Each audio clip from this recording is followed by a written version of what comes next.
Good afternoon. Since the May meeting of the Monetary Policy Committee, near-term indicators point to weaker than anticipated global economic activity. Global financial conditions have eased as central banks in advanced economies signaled a move towards monetary accommodation. However, downside risks remain and are dominated by escalating trade and geopolitical tensions. In the domestic economy, GDP contracted in the first quarter due to a combination of supply-side and demand-side factors. Monthly inflation outcomes have stayed around the midpoint of the inflation target range, as food and services price inflation remained subdued. The medium-term inflation outlook is unchanged. The year-on-year inflation rate, as measured by the Consumer Price Index for all urban areas, was 4.5% in May, up from 4.4% in April. Goods price inflation was 4.2%, while services price inflation was 4.6%. The bank's measure of core inflation, which excludes food, fuel, and electricity, was 4.1%. Producer price inflation for final manufactured goods decreased to 6.4%, compared to 6.5% in April. The inflation forecast generated by the SAP's quarterly projection model, the QPM, is for headline inflation to average 4.4% in 2019.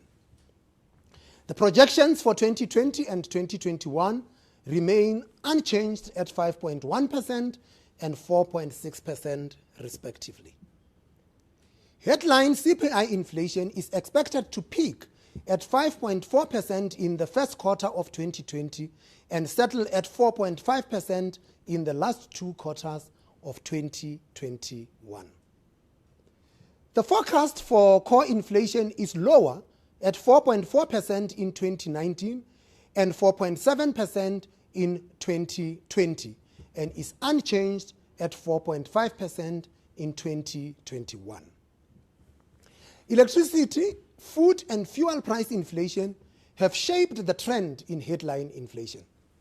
The assumptions for Brent crude oil in the QPM have been revised down from $69 to $67 per barrel for 2019. The assumptions for 2020 and 2021 are unchanged at $68 per barrel. Fuel price inflation is expected to average 3.2% in 2019 and to peak at 13.1% in the first quarter of 2020. Food price inflation has continued to surprise on the downside. It is expected to start rising from the end of 2019 and to peak at 5.6% in the second and third quarters of 2020. Inflation expectations have continued to moderate. According to the Bureau for Economic Research second quarter survey, expectations are for headline inflation of 4.8% in 2019. Inflation expectations for 2020 and 2021 eased to 5% and 5.2% respectively. 5-year ahead inflation expectations remain unchanged at a historic low of 5.1%.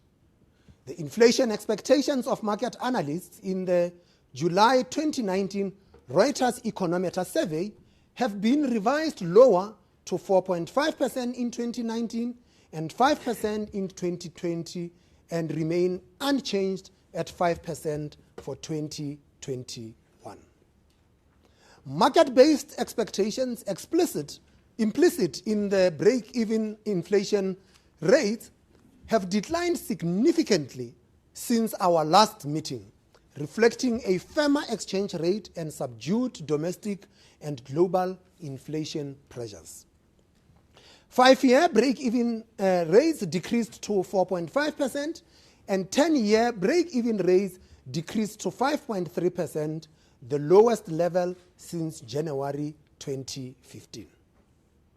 Global GDP is expected to average 3.3% in 2019 and stabilize around 3.5% from 2020. While global growth remains relatively healthy overall, recent indicators on trade and manufacturing have deteriorated sharply, and a range of downside risks to growth remain. Growth in world trade volumes contracted for the fifth consecutive month, declining by 2.1% in April 2019. Trade tensions remain heightened, weighing on market confidence and lowering investment. Other upside risks include geopolitical developments and high levels of corporate and sovereign debt. Across most countries, there is limited policy space to respond to shocks. Inflation outcomes and inflation expectations in most advanced economies remain below targeted levels. Recent communication by the Federal Reserve Bank and the European Central Bank indicate that in the absence of significant shocks, monetary policy will remain accommodative over the medium term. However, market expectations of the extent of future central bank actions appear high, creating the risk of significant market volatility should this not materialize. Emerging market currencies are firmer, reflecting a combination of US dollar weakness and shifting market sentiment. Country-specific factors remain important, with currencies of countries with stronger macroeconomic fundamentals having fared better. Since the May MPC, the rand has appreciated by 3.3% against the US dollar, by 2.4% against the euro, and by 2.3% on a trade-weighted basis. The implied starting point for the rand is 14 rands 30 against the US dollar, compared with 14 rands 40 at the time of the previous meeting. At these levels, the QPM assesses the rand to remain slightly undervalued. While the rand has benefited from improved sentiment towards riskier assets, it underperformed its emerging market peers due to idiosyncratic factors. Domestic growth prospects and fiscal risks rate high amongst investor concerns. GDP contracted by 3.2% in the first quarter, reflecting weakness in most sectors of the economy. The sharp quarterly decline was primarily caused by electricity shortages and strikes that fed into broader weakness in investment, household consumption, and employment growth. Based on recent short-term indicators for the mining and manufacturing sectors, a rebound in GDP is expected in the second quarter of 2019. Continued low business confidence remains a concern for the MPC. The Absa Purchasing Managers Index averaged 46.3 points in the second quarter, remaining below the neutral level. The RMB BER Business Confidence Index remains unchanged at 28 points.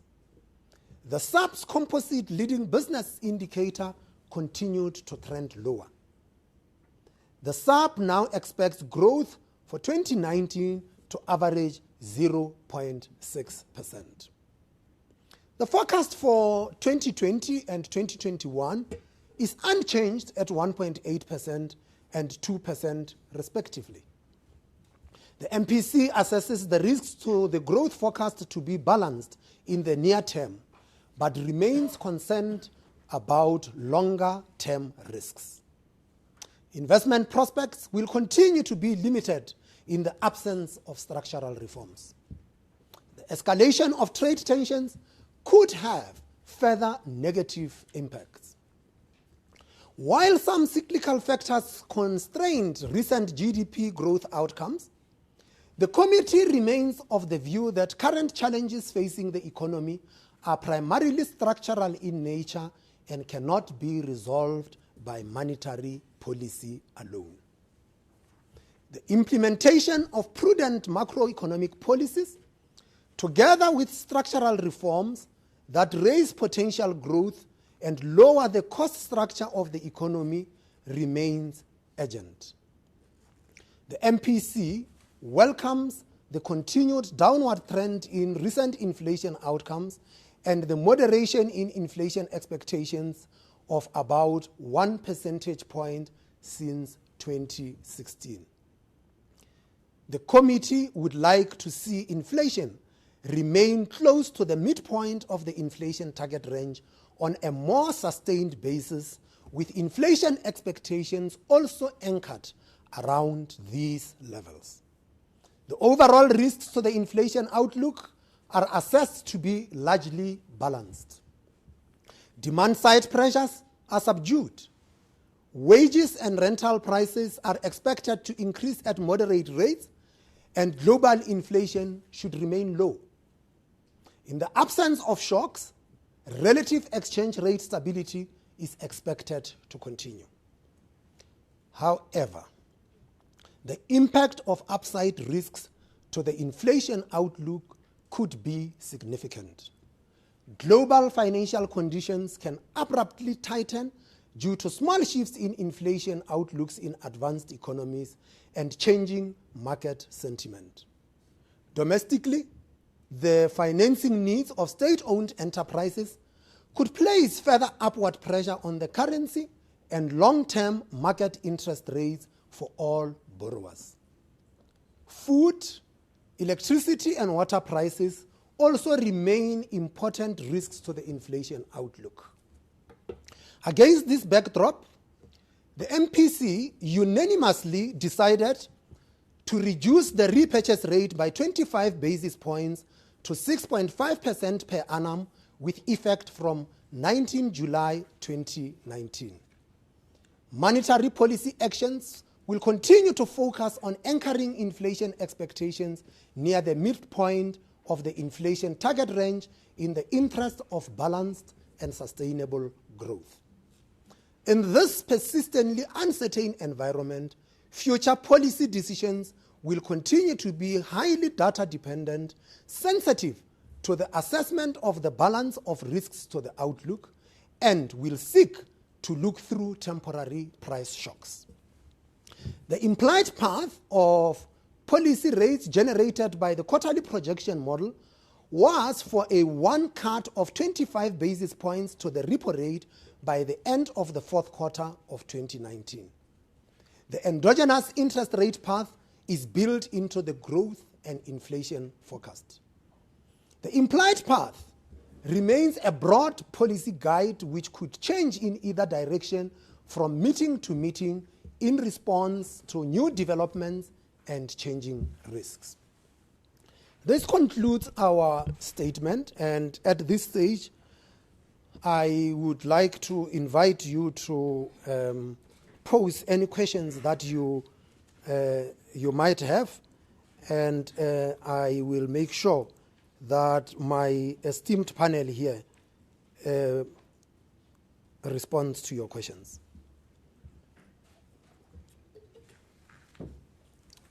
Yes, ma'am. Afternoon, Governor. I'm Khalambata from Bloomberg News. Was a 50 basis point cut discussed? And if so, what was the reasoning to only cut by 25 basis points? And my second question is, wage negotiations have started in the mining sector, and we know that's been an industry that's been quite volatile when it comes to wage discussions. Is the SARB at all concerned about above inflation wage increases in that particular industry? Thanks, Amokela. Yes, sir.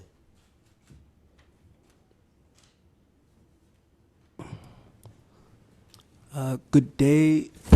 The name is Mfuneko from Reuters News. I wanted to ask the committee whether or not there is an ideal interest rate level that the bank thinks about, especially in light of the growth circumstances and the trajectory in which growth is going. And just a related question, does the bank see the country's growth prospects and potential growth as having gone fundamentally lower from perhaps a couple of quarters or even a couple of years ago? Thanks.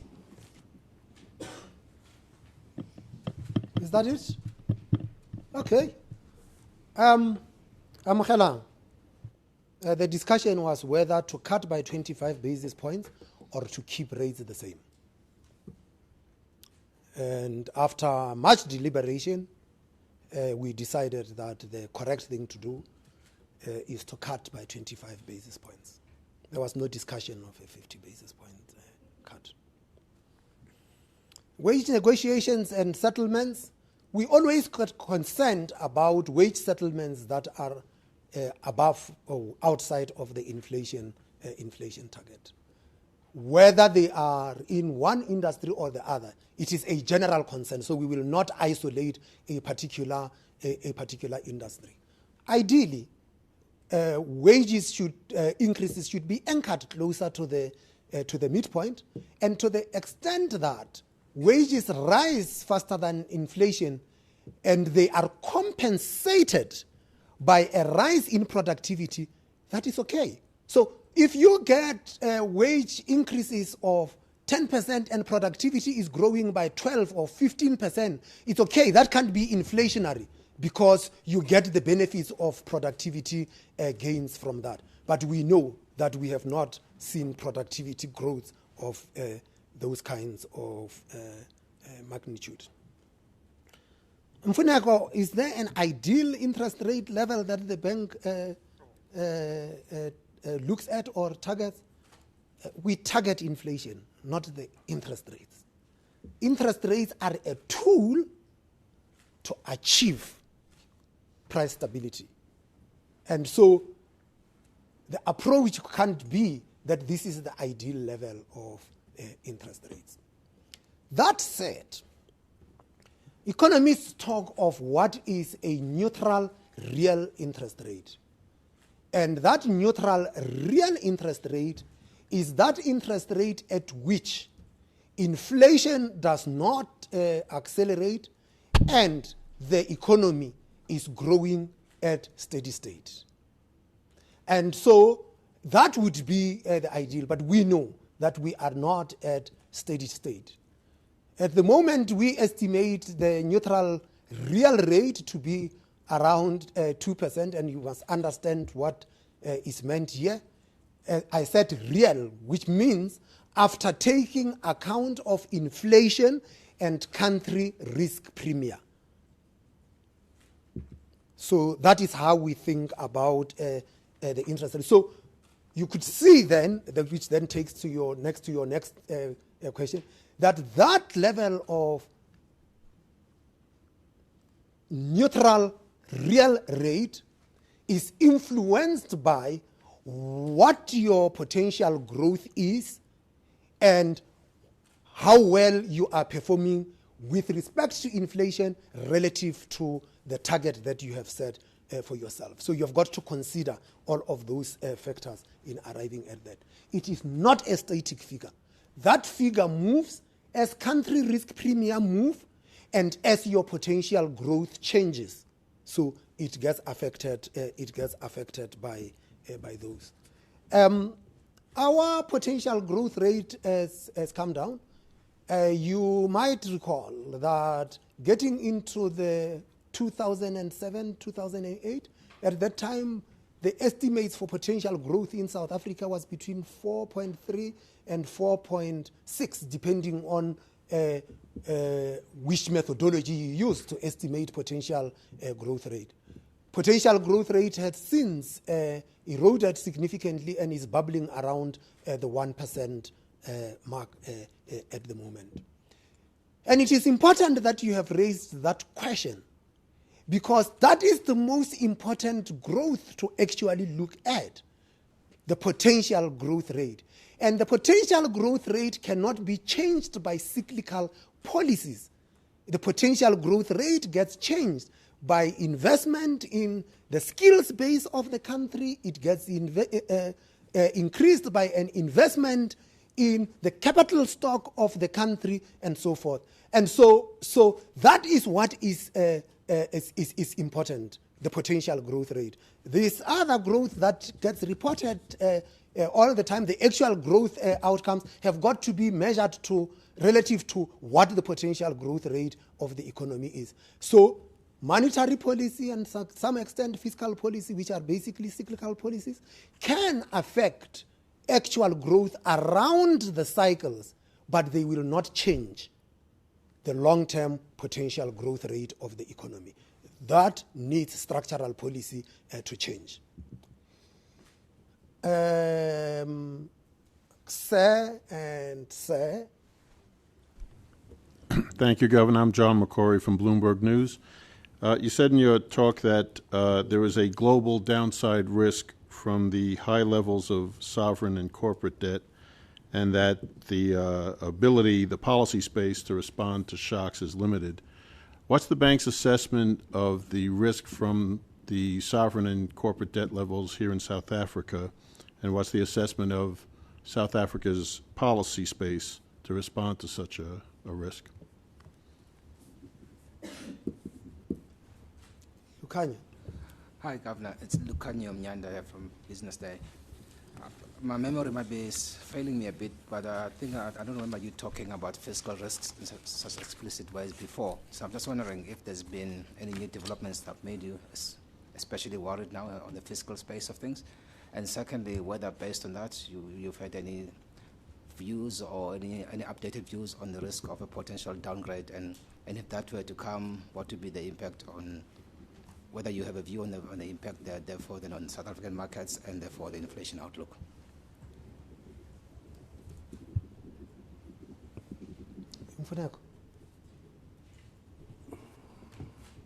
Mfuneko again from Reuters News.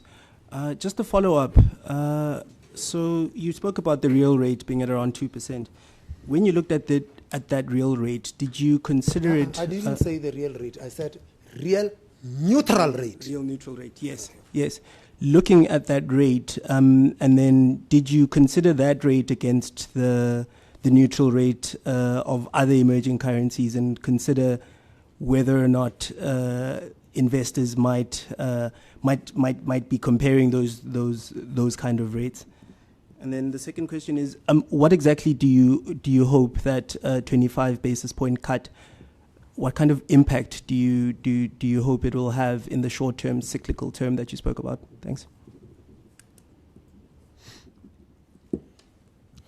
Chris, how neutral are you? Can you deal with the neutral rate of and how we compare with other countries? DG Naidu, fiscal risks and potential ratings downgrade, and how we think about this, and whether we have mentioned fiscal risks before. My hunch is that we did. That is that. And Nomfundo, the impact of the 25 basis points rate cut on the economic outlook. Okay? Chris.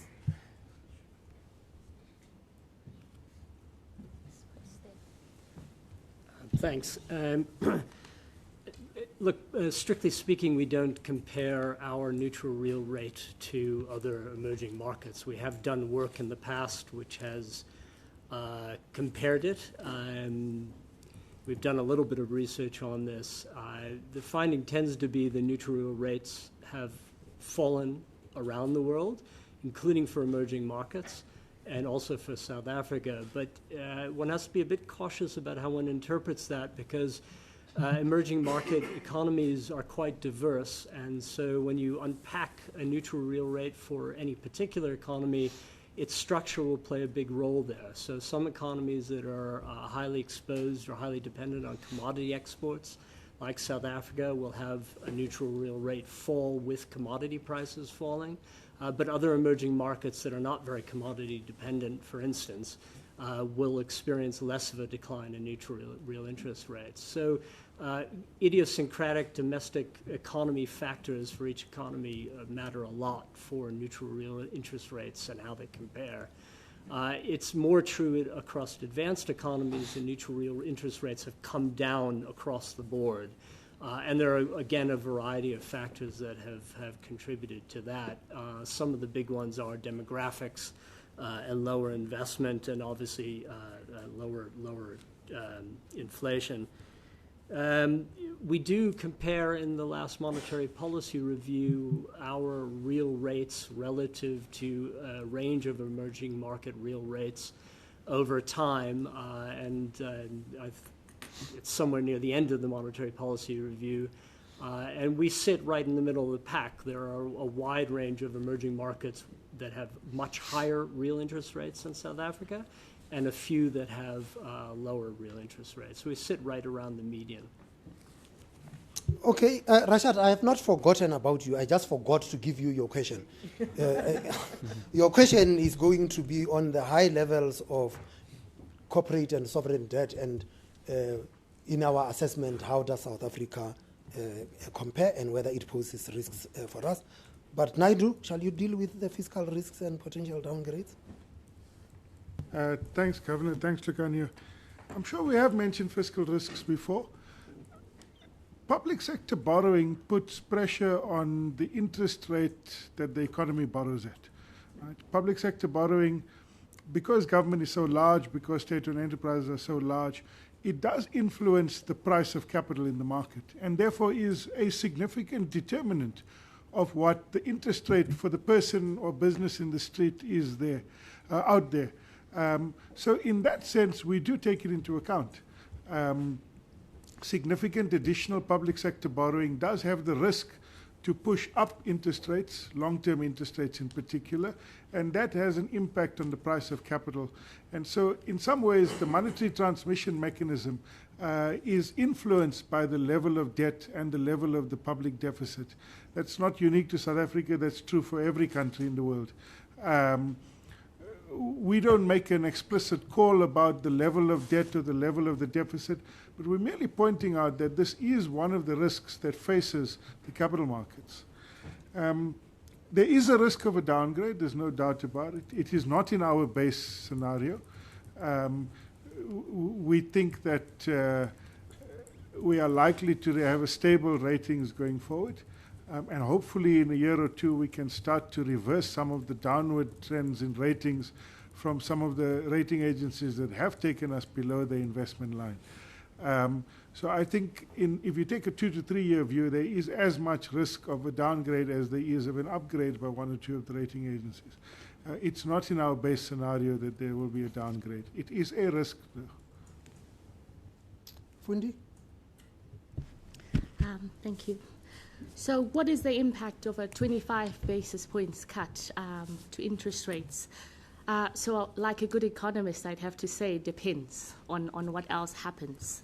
So if you take the 25 basis points cut on its own, this will have a marginal effect by supporting consumption and investment decisions on the margin. And the one thing that we've highlighted as the MPC is that while we see some cyclical factors, a lot of these arise from supply-side constraints that have been there in the economy for a long time.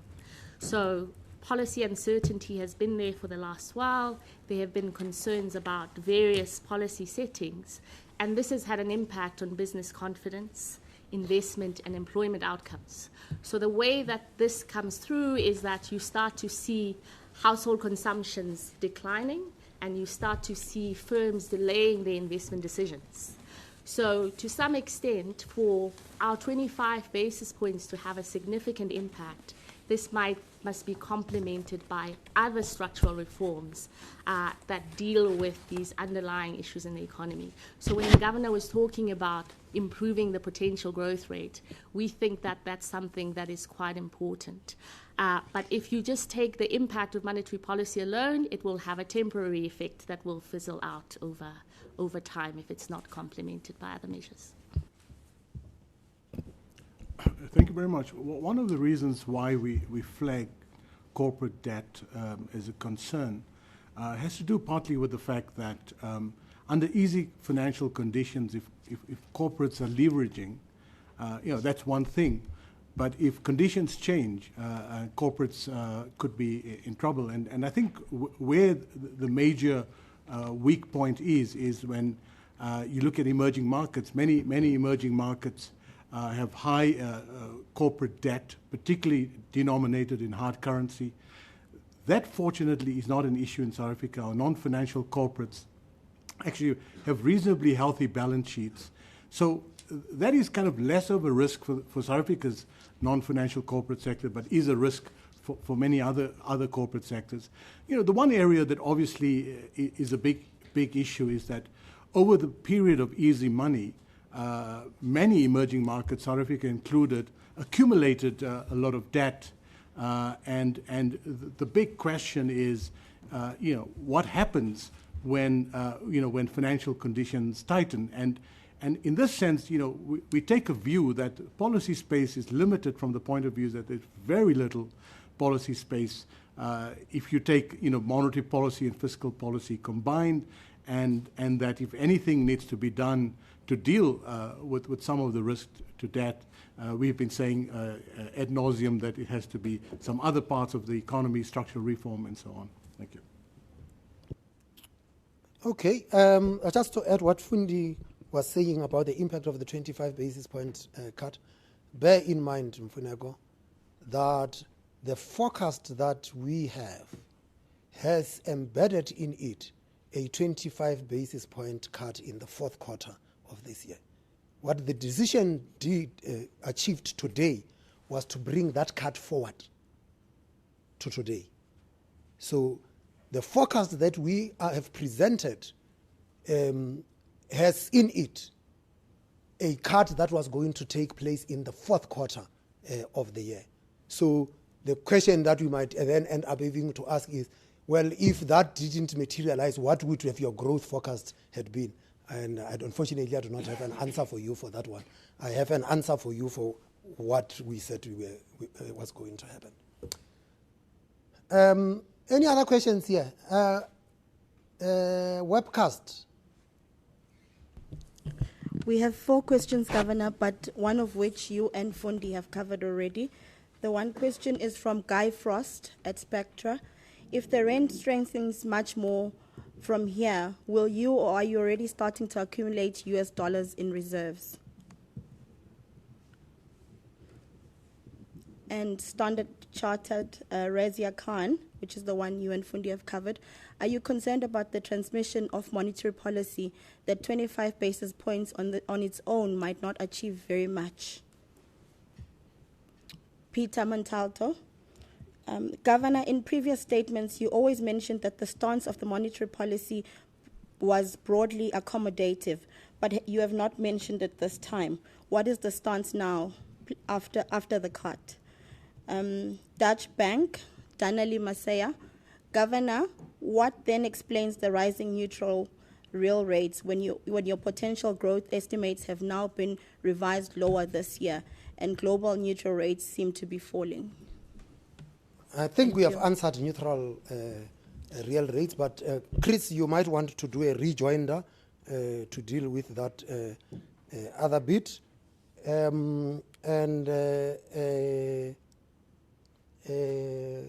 Rashad, how do you characterize the stance after this cut? It's an interesting question. After we have cut, surely the new stance should be accommodative. I mean, after cutting, it can't be that the new stance is restrictive. But you are a better teacher than I am, so you could handle that. So can we deal with those, and then I will deal with the accumulation question. Yeah. Look, I think that the adjustments to potential growth and the ones that came through on the neutral real interest rate are essentially marginal. We didn't factor in global easing on our neutral real interest rate estimate yet because it actually hasn't happened. And so there's nothing really to factor in there. So the neutral real rate in our forecast hasn't actually come down with this meeting. The potential growth is slightly lower, and that's a function of the Q1 outcome. But again, it's pretty marginal, and you'd have to have much larger movements in any of these to feed through into what the model tells you about policy guidance. Hi, Peter. I think that when we talked about in the May statement that the stance is broadly accommodative. I think that what we were conveying is that we are operating in a margin of error where, in fact, you could make the argument that monetary policy is slightly loose, slightly tight. It's not excessively loose, excessively tight. And I think that by cutting, we still maintain that we kind of more or less where we want monetary policy to be. And it's not just by characterizing it as in accommodation mode or not. We obviously looking at, as you know, the neutral interest rate against the equilibrium neutral rate, and we know, our attempt to kind of characterize monetary policy is partly that, based on that criteria, but it's based on much more. So I think our decision to cut now is partly hinges on the fact that those dynamics between what is your neutral rate estimated versus the actual neutral rate it doesn't change fundamentally from the last meeting, but what does change to some extent is how you think about downside risk to inflation and so on. So it's this is how I would kind of characterize it. Thank you. Thank you very much, Guy from Spectra.